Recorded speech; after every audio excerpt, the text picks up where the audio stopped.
네, 오늘은 오바댜 말씀 묵상하겠습니다. 오바댜 1장 1절 말씀입니다. 오바댜 1장 1절 말씀있습니다. 오바댜의 묵시라, 주 여호와께서 에돔에 대하여 이와 같이 말씀하시니라. 우리가 여호와께로 말미암아 소식을 들었나니 곧 사자가 나라들 가운데에 보내심을 받고 이르기를 너희는 일어날저다, 우리가 일어나서 그와 싸우자 하는 것이니라. 아멘. 형제를 미워하고 대적하는 자에 대한 경고. 오바댜는 그 저자가 오바댜죠. 주의 종 혹은 주를 경배하는 자라는 의미를 가지고 있어요. 오바댜가 어떤 사람인지 자세하게 성경에 기록은 없습니다. 근데 분명한 건 저자가 오바댜라고 분명히 기록하고 있기 때문에 오바댜는 분명한데 그 어느 시대에 살았던 인물인지 확실하게 규명할 수가 없습니다. 그리고 이 본문 가운데 연대에 대한 언급이 없기 때문에 정확히 알 수는 없죠. 기록 연대가 언제쯤인지. 오바댜 1장 11절에 보면 내가 멀리 섰던 날 곧 이방인이 그의 재물을 빼앗아가며 외국인이 그의 성문에 들어가서 예루살렘을 얻기 위해서 제비 뽑던 날에 너도 그들 중 한 사람 같았다. 그러니까 에돔의 멸망에 대해서 예언하고 있는 것으로 보아서 그러니까 어느 시대로, 그러니까 이 말씀을 어느 시대로 보느냐. 예루살렘의 멸망. 이때가 언제로 볼 것이냐에 따라서 약간의 차이가 있을 수 있는데요. 예루살렘을 얻기 위해서 제비를 뽑았다. 그러니까 유다왕 여호사밧 왕의 아들이었던 여호람 왕. 그때가 이제 BC 848년에서 841년 시대인데 그 통치하던 시기에 블레셋과 구스 그리고 아라비아가 연합해서 예루살렘을 침공하는 일이 벌어졌죠. 저희들은 유다의 왕족을 멸절시키고 많은 보물들을 전리품으로 약탈해 갑니다. 이때 에돔이 유다의 패배를 즐거워했다 하는 것을 기록으로 볼 수 있고요. 또 하나는 바벨론이 이제 느부갓네살에 의해서 심판을 당할 때죠. 그래서 예루살렘을 함락시키던 그때가 BC 586년. 그래서 이 오바댜의 기록 연대가 BC 848년 여호사밧의 왕 여호람 시대로 보기도 하고, 혹은 유다가 바벨론에서 멸망된 예루살렘이 무너졌던 BC 586년 경으로 보기도 하는데요. 이때 바벨론에 의해서 예루살렘, 유다가 멸망당할 때 에돔은 의기양양해하면서 조롱과 멸시를 보냈죠. 이에 대해서 하나님께서 예레미야 선지자를 통해서 심판과 멸망을 예언하시는 말씀이 나오죠. 예루살렘의 멸망을 슬퍼하며 기록한 예레미야 애가죠. 예레미야 애가 4장 21절에 보면 우스 땅에 사는 딸 에돔아 즐거워하며 기뻐하라. 잔이 내게도 이를지니라. 내가 취하여 벌거벗으리라. 딸 시온아 내 죄악의 형벌이 다하였으니 주께서 다시는 너로 사로잡혀가지 않게 하리라. 딸 에돔아 주께서 내 죄악을 벌하시며 내 허물을 드러내시는도다 라고 말씀하고 있죠. 이런 상황을 볼 때 여호사밧 왕 시대다 라고 보는 견해도 있는 것이고, 후자인 예루살렘 멸망, 바벨론에서 멸망하는 시기에 전했던 말씀이다 라고 보는 견해도 있어요. 근데 이 오바댜의 예언의 말씀이 유다의 마지막 심판을 경고하신 예레미야의 예언의 말씀과 상당히 일치하는 부분이 많아요. 그래서 예레미야와 동시대에 사역했던 것으로 보는 것이 좋은 것 같아요. 그게 크게 무리 없는 견해라고 볼 수 있겠어요. 오바댜. 그러니까 주제는 뭐냐? 오바댜의 주제는 에돔에 대한 심판이에요. 에돔. 오직 에돔의 심판에 대한 내용만 예언하고 기록한 말씀이에요. 그러니까 에돔은 선민 이스라엘의 고통을 즐거워했어요. 원수들의 침략에 항상 동참했고, 결국 에돔은 선민 이스라엘을 적대시하는 모든 원수들의 모형이 되어버렸죠. 그래서 에돔에게 임할 이 심판은 마지막 날에 하나님과 그의 백성과 자녀들을 대적한 자들에게 임할 하나님의 심판을 예표하는 것이고, 또 죄인들에 대한 심판의 결과로 이루어질 이스라엘의 회복, 앞으로 다가올 하나님의 나라를 예표하는 것이다. 이렇게 볼 수도 있겠죠. 그 오바댜는 선지서 중에 가장 짧은 선지서이기도 하죠. 그 오바댜의 기록 목적은 첫째는 하나님의 공의죠. 공의를 잘 보여주고 계신다. 그 하나님의 언약을 계승한 형제인 야곱의 후손 이스라엘을 멸시했다. 대적한 에돔에 대해서 하나님께서 반드시 심판하실 것이다. 라는 사실을 잘 보여주고 있는 것이고요. 또 하나는 여호와의 날에 임할 심판을 대비하는 성도들에게 궁극적인 승리를 통한 영원한 구원의 소식을 전하기 위함이다. 여호와의 날은 심판이고, 또 그 연단과 시련의 과정을 거친 이후에 하나님의 나라와 백성들을 회복하시기 위한 하나님의 뜻임을 전할 수 있죠. 선지서에 나타난 공통적인 하나님의 뜻이에요. 에돔, 난공불락의 요새로 알려진 지역에 살고 있었죠. 그러나 그들도 결국은 멸망의 길을 가게 될 것이다. 그러니까 이스라엘은 영원한 승리 속에서 회복된다. 그러니까 이 오바댜 역시 마지막 날에 하나님과 그 백성들을 대적한 자들에 대해서 하나님이 심판하실 것이다 라는 예언의 말씀입니다. 주는 교훈은 하나님의 심판 속에 나타난 하나님의 변함없는 속성을 보여주고 있는데, 그게 바로 공의와 사랑이죠. 그러니까 사실 에돔이나 이스라엘 모두는 각각 지은 대로 심판을 받는 거예요. 이스라엘 언약의 백성도 범죄하면, 돌이키지 않으면 하나님의 진노 앞에 서게 되는 것이고, 그들의 멸망을 즐거워하고 기뻐했던 에돔 역시 하나님의 진노의 심판을 피할 수 없다. 자신들은 하나님과 아무 상관이 없는 것처럼 여기잖아요. 에돔도 그렇고 주변 나라들은 각각 자신들이 섬기는 신들이 있어요. 우상이 있는데 이스라엘의 하나님과 자신들은 아무 관련이 없다고 생각했겠죠.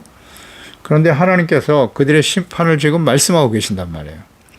그러니까 그들이 이제 이스라엘뿐만 아니라 주변 나라들도 멸망의 길을 가게 되는데, 그 원인은 다 죄죠. 죄 때문에 심판을 받게 될 것이다 라는 말씀을 하고 계신단 말이다. 그렇죠? 그러니까 그런 말씀은 하나님은 이스라엘만의 하나님이 아니시라는 거죠. 모든 나라의 역사의 주인이 되신 분이 하나님이심을 다시 한번 우리는 깨닫게 되는 거죠. 그리고 사실 에돔은 에서의 후손이잖아요. 에서. 이삭의 쌍둥이 아들이었던 에서와 야곱은 하나님의 축복을 계승했고, 장자인 에서는 축복을 받지 못했죠. 그러나 야곱, 이스라엘과 가까이 같은 형제로서 하나님을 경외하고 섬길 수 있는 그런 위치에 있었던 사람이란 말이죠. 그런 민족이 이스라엘의 대적이 되더라. 하나님의 심판의 대상이 되었다는 사실. 여기에 우리는 주목해야 돼요. 하나님은 공의와 사랑의 하나님이시기 때문에 겸손히 하나님께 나와 회개하고 용서받고 의롭다함을 얻어 하나님과 화목하게 되거나, 하나님 다스리시는 하나님 나라의 백성이 되거나, 그렇지 않으면 하나님의 공의의 심판, 공의로 나타날 수밖에 없다는 거죠. 공의와 사랑이 잘 나타나 있어요. 그러나 공의의 심판 중에는 반드시 하나님의 사랑이 있는 것이죠. 회복시켜 주시고 온전케 하시려고 하는 하나님의 뜻이기 때문에. 그러니까 이스라엘에 대한 대적이었던 에돔에게도 이 심판의 예언의 말씀을 전하심으로써 그 모든 일을 행하시고, 우연히 발생하는 일이 아니라는 거예요. 하나님이 하시는 일이고, 또 하나는 이 말씀을 기록하여 남기신 것은 그들에게 또 듣게 하시는 거잖아요. 이 말씀을 전하라. 회개하고 돌이킬 수 있는 기회를 그들에게도 주신다. 이것이 하나님의 사랑인 것이죠. 미리 말씀하시잖아요. 심판할 것이니 그게 우연히 발생하는 일이 아니야. 하나님께서, 이스라엘의 하나님 여호와께서 하시는 거다. 계획하셨고 미리 말씀하시잖아요. 이렇게. 그리고 그 일이 발생했을 때 이 일이 하나님에 의해서 이루어지는 것이구나. 하나님이심을 알게 하기 위해서죠. 하나님께 돌아오도록. 그러니까 이 하나님의 말씀을 듣고 회개하고 돌이키면 사는 거고, 끝까지 거부하고 돌이키지 않으면 하나님의 공의 심판으로 멸망의 길을 가게 될 것이다. 하나님의 속성, 공의와 사랑, 이것이 십자가에도 잘 나타나 있죠. 죄 없으신 하나님의 아들이 우리의 모든 죄를 짊어지시고 십자가에서 죽으셨다. 죄의 삭은 사망이죠. 죄의 대가가 그렇게 무서운 거예요. 공의가 너무나 잘 나타나 있고 그 일로 인해서 모든 사람들이 회개하는 자마다 죄사함 받고 의롭다함을 얻어 하나님의 자녀가 되게 하시더라. 용서가 또한 함께 들어있는 거예요. 그리고 이 말씀 속에 하나님의 공의의 심판의 말씀을 전하고 있는데요. 하나님의 심판의 궁극적인 목표는 언제나 하나님 나라의 회복이 있다는 사실. 하나님은 이 세상의 모든 불의와 악을 심판하시고 말씀을 듣고 회개하고 돌이키는 자를 용서하시고 구원하시는, 그래서 하나님의 다스림을 받는 하나님의 나라가 세워지기를 간절히 원하시죠. 아브라함과 그의 후손 이스라엘을 택하신 목적, 모든 사람들이 그들을 통해서 하나님을 알고 하나님의 말씀을 지켜 순종하는 의롭고 진실한 하나님의 나라, 거룩한 백성이 되기를 원하시는 거죠. 창세기 22장 16절 이하에 이르시되 여호와께서 이르시되 내가 나를 가리켜 맹세한다. 내가 이같이 행하여 내 아들 독자도 아끼지 아니하였은즉 독자 아들 이삭을 제단에 바치라고 했던 아브라함에게 줬던 하나님의 시험. 아브라함이 순종하니까 내가 너에게 큰 복을 줄 거야. 내 씨가 크게 번성하여 하늘의 별과 같고 바닷가의 모래와 같게 할 것이고 너의 씨가 그 대적의 성문을 차지하리라. 또 내 씨로 말미암아 천하 만민이 복을 받으리니 이는 내가 나의 말을 준행하였음이니라 하셨다 하라. 아멘이죠. 너의 씨, 아브라함의 후손 야곱, 요셉으로 이어지는 만민이 복을 받는다, 복의 근원이 되겠다는 말씀이죠. 이것은 아브라함, 이삭에게 주셨던 말씀은 창세기 26장 4절이죠. 내 자손은 하늘의 별과 같이 번성하게 하며 이 모든 땅을 내 자손에게 주리니 내 자손으로 말미암아 천하 만민이 복을 받으리라. 분명히 말씀하셨죠. 야곱에게도 동일한 말씀을 주셨어요. 창세기 28장 12절이야죠. 꿈속에 사닥다리가 하늘에 닿는 그런 꿈을 꾸죠. 하나님의 사자들이 오락내리락하고 본즉 여호와께서 그 위에 서서 이르시되 나는 여호와니 너의 조부 아브라함의 하나님이여 이삭의 하나님이야. 내가 누워있는 땅을 내가 너와 내 자손에게 줄 것이다. 내 자손이 땅에 티끌같이 되어 내가 서쪽과 동쪽 북쪽 남쪽으로 퍼져나갈 것이고 땅의 모든 족속이 너와 내 자손으로 말미암아 복을 받는다. 이것이 이스라엘에게 주신 하나님의 약속이죠. 약속의 축복이에요. 출애굽기 19장 6절에는 너희가 내게 대하여 제사장 나라가 되고 거룩한 백성이 될 것이다.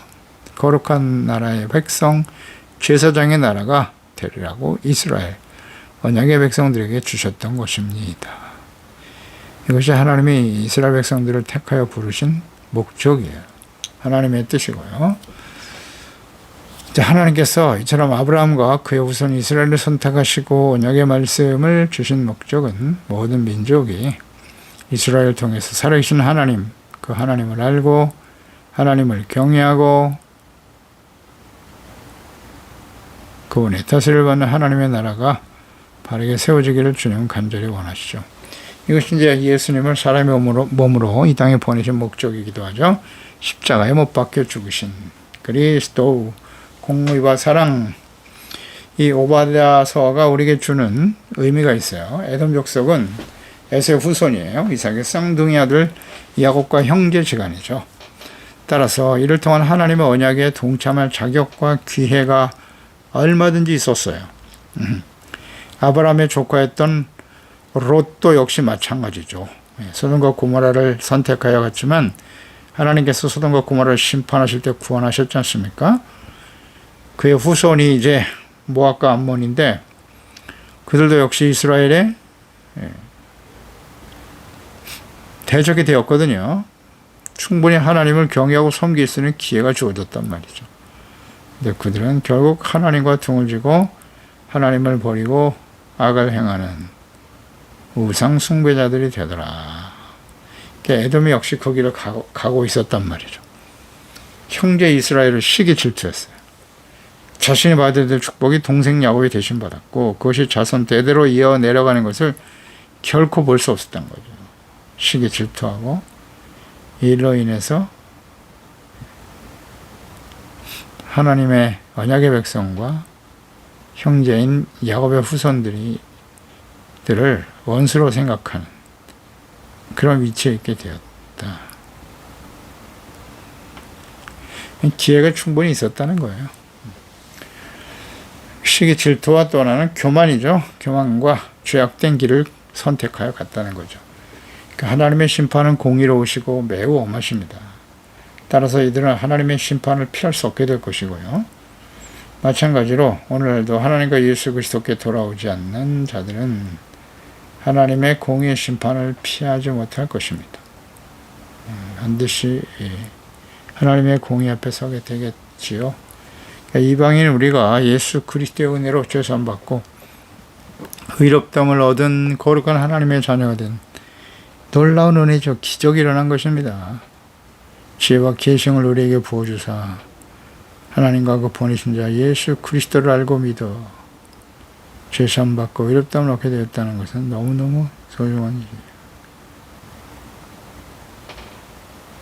그러니까 주님의 은혜를 헛되이 여기지 말고 예수님께서 주신 새 계명, 율법을 새 계명 한 문장으로 요약하셨죠. 요한복음 13장 34절 35절에 새 계명을 너희에게 주노니 서로 사랑하라. 내가 너희를 사랑한 것 같이 너희도 서로 사랑하라. 너희가 서로 사랑하면 이로써 모든 사람이 너희가 내 제자인 줄 알게 될 것이다.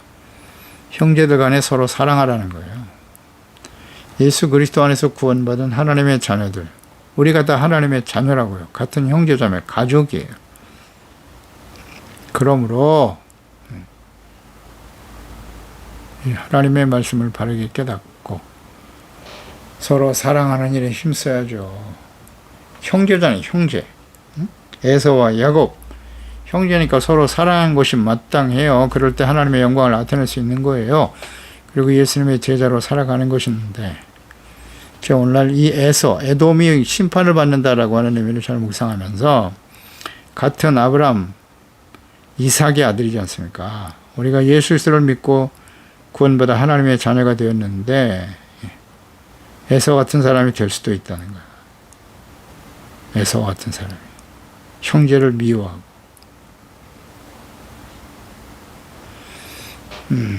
그 결과가 매우 심각하다는 것, 오바댜서가 우리에게 주는 교훈이에요. 형제들 간에 서로 사랑하고 하나님을 알 수 있는 충분한 기회가 있었지만 마음이 완악했어요. 예수님의 제자로. 그래서 1절에 오바댜의 묵시라 그랬어요. 묵시. 하나님의 뜻을 오바댜에게 묵시로 전달하셨다. 묵시는 히브리의 하존이에요. 하존. 환상, 이상, 비전 이런 의미를 가진 말인데, 꿈이나 혹은 깨어있을 때 환상을 통해서 하나님의 뜻을 전달하는 계시의 방법이에요. 하나님께서 선지자들에게 종종 사용하셨습니다. 이사야 1장 1절에도 유다 왕 우시야 요담과 아스와 히스기야 시대에 아모스의 아들 이사야가 유다와 예루살렘에 관하여 본 계시다. 이 계시가 하존이거든요.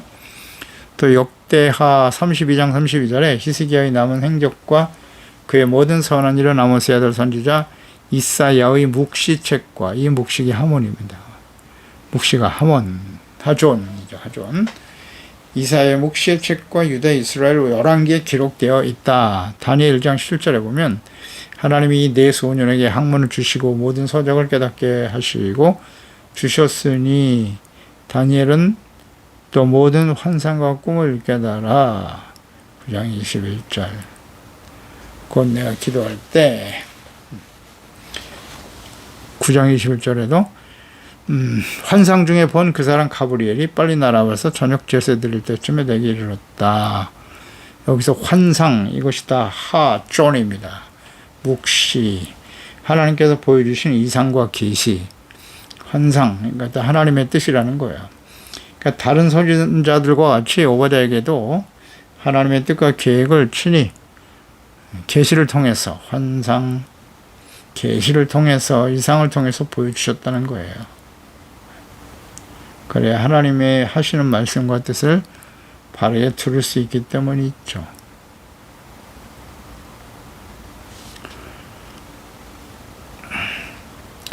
이처럼 하나님께서는 환상과 계시를 통해서 하나님의 뜻을 전달하셨어요. 오늘날은 이런 환상을 통해서 하나님이 계시하시지는 않는다는 거 항상 생각해야 합니다. 계시, 완벽한 계시예요. 성경이에요. 첫째는 성경이고, 성경에 충분히 하나님의 말씀을 받아서 기록하여 남겨놓았기 때문에 성경은 완벽한 계시입니다. 하나님의 계시 말씀드리고, 장차 예수 그리스도의 재림, 또 요한계시록 마지막 심판, 이런 내용들, 성경이 하나님의 뜻이고 계시이며 그 말씀이 육신되어 찾아오신 예수 그리스도, 예수께서 바로 계시이시죠. 보여주셨잖아요. 직접 눈으로 보이지 않는 하나님을 눈으로 볼 수 있게 보내주신 그리스도. 그리고 예수께서 하신 모든 말씀은 과거 구약시대에 하나님이 하셨던 말씀, 율법과 시편과 선지자의 말씀, 그 모든 말씀들과 동일하죠. 그 말씀을 온전히 이루시기 위해서 오신 분이 예수 그리스도이시고요.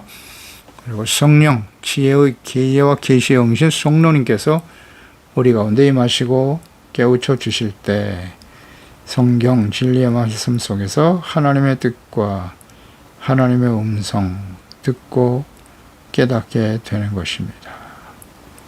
바로 계시의 말씀이죠. 그래서 오늘날은 뭐 다른 계시는 필요 없어요. 에베소서 1장 17절에 영광의 아버지께서 지혜와 계시의 영을 너에게 주사 하나님을 알게 하신다. 그러니까 지혜와 계시의 영, 성령께서 우리 가운데 임하시고 우리에게 보내주셔요. 거듭나게 하시고 깨닫게 해주셔야만 우리는 하나님을 알 수 있어요. 오늘날 다른 계시는 필요 없습니다. 성경 66권 이외에 다른 계시는 없어요. 다른 걸 가르치면 안 돼요. 다른 성경 이외에 다른 것을 가지고 무슨 계시라고 하고 자기가 특별한 무슨 계시와 깨달음을 얻었다, 다 가짜입니다. 성령께서도 예수 그리스도의 영이시고 하나님의 영이시기 때문에 성경 말씀 이외에 다른 것을 가르치거나 말씀하지 않습니다. 이런 묵시, 그래서 이제 선지서 오다를 통해서 하나님의 말씀을 지금 하나님과 뜻과 계획을 전달하고 계시는 거예요. 이스라엘의 형제 나라인 에돔에 대한 심판이죠. 하나님께서 일으키시고 보내시는 나라들이 에돔을 공격하여 올 것이다. 그들과 싸우게 될 것이고 에돔은 그들에 의해서 멸망의 길을 가게 될 것이다. 라고 말씀하고 있어요. 그래서 에돔의 멸망이 우리가 어떤 의미가, 우리에게 무슨 상관이 있는가, 우리에게 어떤 의미가 있는가를 생각하고요. 같은 형제 자매 간에 시기 질투하고 미워하다가는 에돔처럼 멸망의 길을 간다. 형제 간에 서로 사랑하는 것이 마땅한 일입니다. 그래서 우리 형제 간에 혹시 시기 질투, 미움을 가지고 있다면 이 말씀을 듣고 그 결과가 심각하다, 비극적인 결말을 맞이할 수밖에 없다는 사실을 인정하고요.